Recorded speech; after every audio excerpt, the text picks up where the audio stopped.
If you play the Guardian in GW2, you probably chose the class because you want to be tough and able to protect yourself. And here's where the Willbender Elite specialization shines.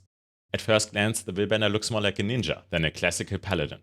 However, the Willbender is actually the Guardian's elite specialization that is the easiest to play and hardest to kill. I would even say that the Hammer Willbender in particular is the most underrated low-intensity build for the open world. Because of your ridiculous levels of self-healing, limitless crowd control abilities, and significant damage output, you are able to solo legendary enemies on autopilot. And on top of that, the Willbender is arguably one of the most, if not the most fun to play class in the entire game. Let's start with the gear. We take full celestial equipment with the superior runes of the pack. They give us extra power, precision, and boon duration, which are all incredibly useful to us. Good alternatives include the runes of the Traveler, Fireworks, Infiltration, and even the runes of Water if you want to go all in on healing. Our primary weapon is the Hammer. Most of the time we will not even switch weapons, because the Hammer combines everything you could wish for in an immortal build. Protection, barrier, healing, condition cleanses, and crowd control skills, all in one place. Our secondary weapons are a scepter and a pistol. They help us deal damage from a distance and have some powerful crowd control abilities as well. For both weapon sets we use the superior sigils of force and accuracy, but just like with the runes you do have options here. If you like to min-max your damage a little bit, a great alternative is the superior sigil of perception on the scepter or pistol to get 10 precision each time you kill an enemy. However, if you rather want to sacrifice some damage for even more defense, you could use the superior sigil of purity to get even more condition cleanses. The last good alternative would be the superior sigil of nullification to get rid of wounds on your enemies, which is really useful in the newer expansions because a lot of the opponents have constant protection or resolution on them. In terms of food, I like cheap options, and the ones I'd recommend here are the oysters with cocktail sauce, for 70 more precision and an incredible 10% damage reduction. The utility I used is holographic super cheese, to get not just extra power, but also some additional concentration. The concentration is good because it helps us upkeep boons like might and quickness. We get quickness every time we disable an enemy through our relic, the relic of the Pirate Queen. That's from the newest expansion, Visions of Eternity, and it's really easy and quick to unlock. Let's check out some gameplay before we go into the details of the build. The Champion Mushroom Queen is the most difficult hero point in the entire Heart of Thorns expansion, because of the high damage it deals to you. However, what you can do with this build is to just auto-attack on the spot and kill it. Our skills play a crucial role in this.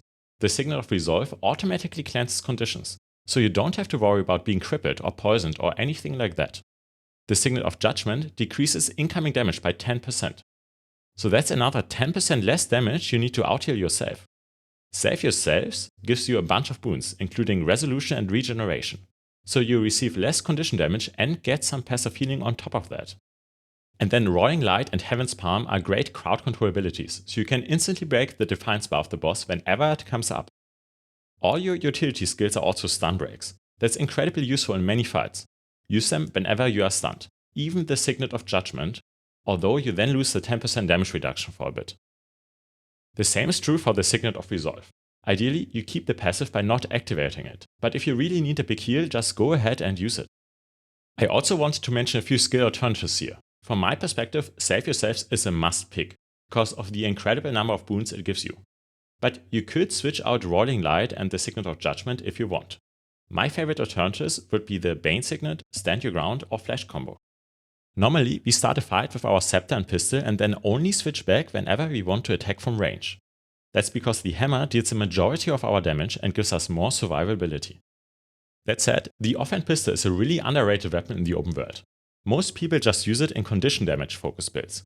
But the fifth skill actually scales incredibly well with power too. And then on top, it stuns up to 5 enemies. On the scepter, the best skill is the third one, because it immobilizes opponents for a really long time. Why is it good to have a ranged weapon though? In the Path of Fire expansion, a few opponents cannot even be attacked from melee sometimes. More importantly though, a ranged weapon lets you disengage when things get a bit rough. This makes a lot of fights much easier. This Frog hero point in Heart of Thorns, for example, can be completed by almost any ranged build because the Frog deals most of the damage when he is close to you. At this point, you might have noticed that we heal ourselves a lot without even using our healing skill. Actually, we can survive even the extreme damage field in the arena like that. So how does that even work? Mostly, it boils down to our traits and our unique Willbender Virtues. We take Zeal, Honor and Willbender. This is insofar a bit strange, as we are then playing a power build, but we do not have a 100% critical hit chance. However, the build is not optimized for damage, but for staying alive in all circumstances. And so we take literally every passive healing trait we can get our hands on. In Zeal, that's Renewing Splendor to heal us every time we create a symbol or finish a combo inside a symbol. In Honor, Selfless Daring heals us with every dodge roll, Pure of Heart heals us with every block, and Writ of Persistence heals us every second for our symbols. And then in Willbender, Conceited Curate heals us every time one of our Willbender flames hit an enemy. But now you might ask, what are these Willbender flames?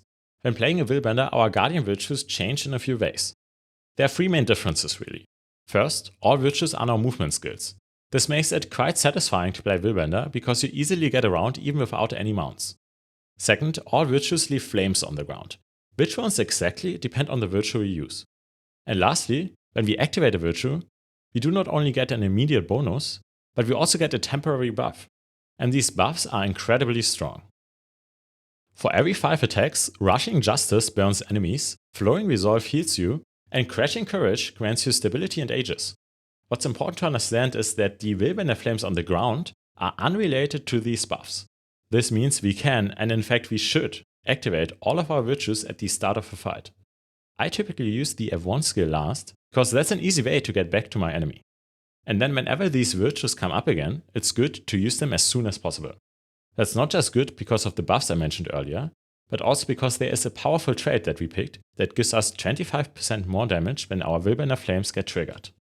What's great about our Willbender Virtues is that they become increasingly more powerful the more enemies we fight against, because we then hit more often. That's also why we like to play with the Hammer.